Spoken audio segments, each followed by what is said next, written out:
In this video, we discuss the kinetic theory of ideal gases. This is where we will discuss some relations between the macroscopic and the microscopic description of gases. For example, when we consider the volume of the gas, or the temperature, the pressure, or the mass, this is a macroscopic description. But if we describe the forces when the molecules strike the surface of the container, then this is a microscopic description of the pressure. So a macroscopic number for the atmospheric pressure is 1.01 10 to the power 5 Pascal. But if we describe this as a macroscopic description, we will see that a macroscopic description could be that 10 to the power 32 molecules, that is 100 of million of trillions of molecules, strike you every day with an average speed of 1,000 miles per hour.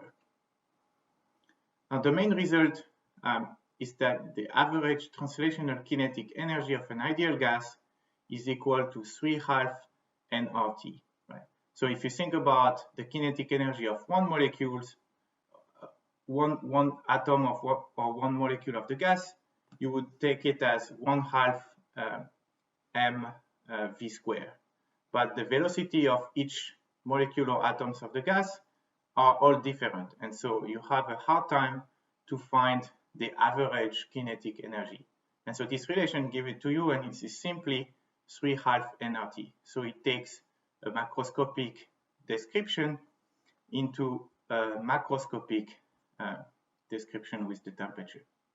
And this formula is derived in the LibreText, so I will not redo the derivation here.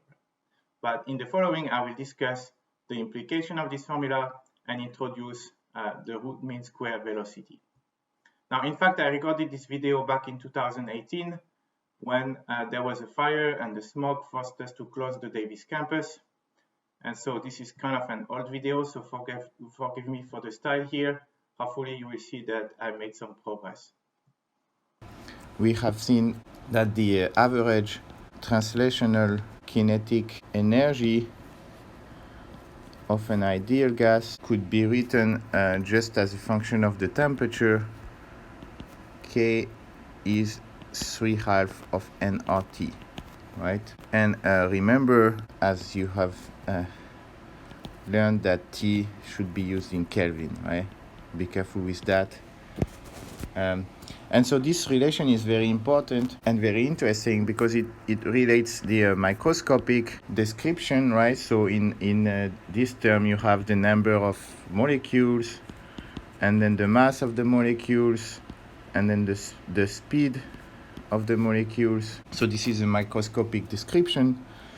And on the other hand, we have macroscopic term that is just the temperature. And we have also seen that you can write this for just one molecule, so 1/2 m the square average. So this is the kinetic energy for just one molecule, and we can write this at 3/2 kBt. So kb is the Boltzmann constant, which can be written as the gas constant divided by the Avogadro number. So this is another way to write this, as we have seen in the last lecture. And so today we're gonna continue. There is one term that is useful to represent this term, this velocity square, the average of the square velocity here. If we take the square root, so we write this as VRMS. So this stands for root mean square, right? So you have the velocity, take the square, the average, and then the square root.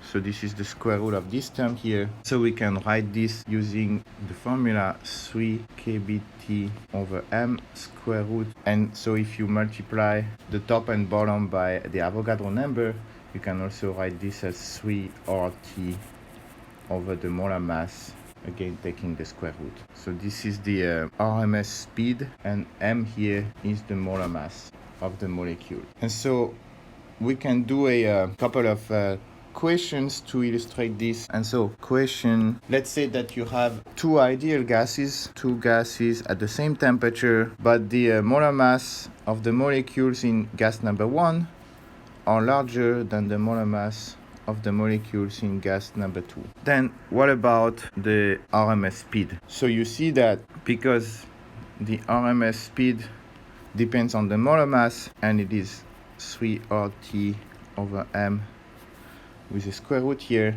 So if the molar mass of gas number 1 is larger, then because this is divided by m, then we are going to have that the RMS for gas number 1 will be smaller than the RMS for gas number 2. And then if we, what about the average translational kinetic energy per molecule? Right, so what about this?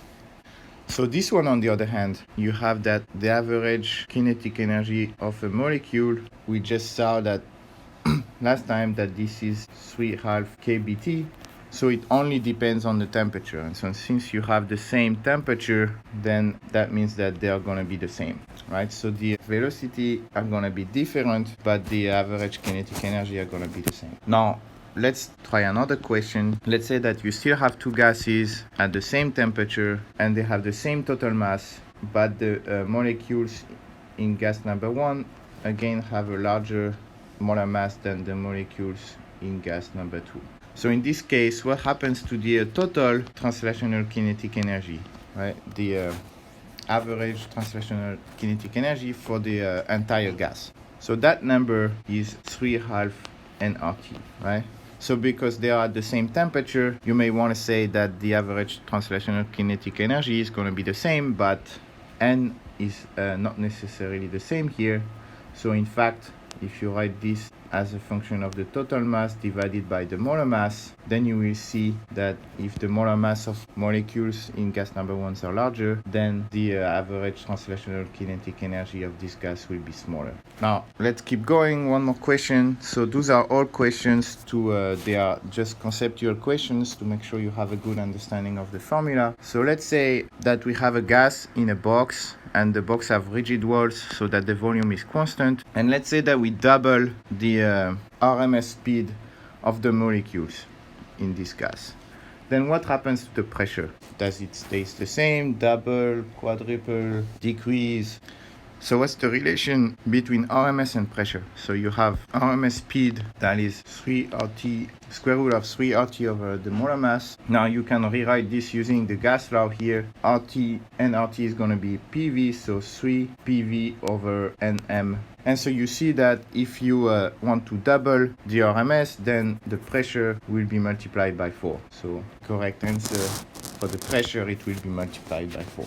Now, side note about this RMS speed, right? This is not the same as the average speed, right? So RMS speed is the square root of the average of the squares, and this is not the same as just the simple average of the speed. And so if you want to be convinced of this, you can just calculate. Let's say you have only two molecules, V1 of 400 meters per second, V2 of 600 meters per second. So if I only have two molecules, then I can calculate the average very quickly. The average will be V1 plus V2 over 2, and that will be 500 meters per second. On the other hand, if I calculate the RMS speed, then this will be given by the square root of V1 squared plus V2 squared over 2, right? So this is the average of the squares, and then I take the square root, and you can calculate that, and you will see that you find 510 meters per second. So clearly, these two are not the same,